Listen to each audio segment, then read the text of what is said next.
नमस्कार, मी शीला पाटील. शिदोरीमध्ये आपलं स्वागत आहे. आज आपण पाहणार आहे पारंपरिक पचे बोटवे. गव्हाचं पीठ आणि सांजा वापरून केलेले बोटवे चवीला खूप छान लागतात.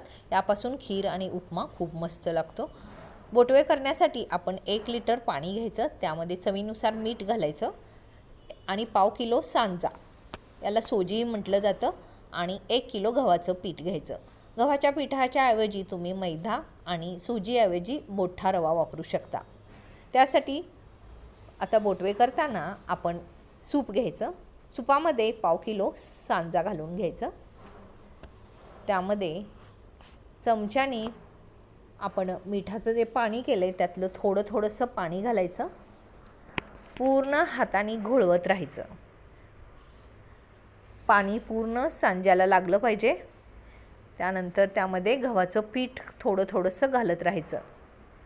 सांज्याच्या प्रत्येक कणाभोवती पिठाचं आवरण आलं पाहिजे. हळूहळू बोटवे मोठे होऊ लागतात. एकसारखं हात घोळवत राहायचं. चिकटलेले बोटवे हाताने विलग करायचे. या पद्धतीनं बोटवे मोठे होईपर्यंत आपण सलग घोळवत राहायचं.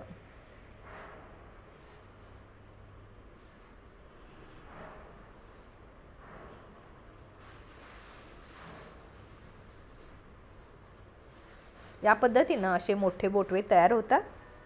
सुपामध्ये घेऊन ते घोळवून घ्यायचं. मोठे बोटवे बाजूला काढायचे.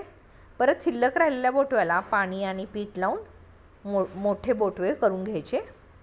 तयार झालेले बोटवे आपण कडकडीत उन्हात 2 ते 3 दिवस वाळवायचं, म्हणजे ते वर्षभर छान टिकतात.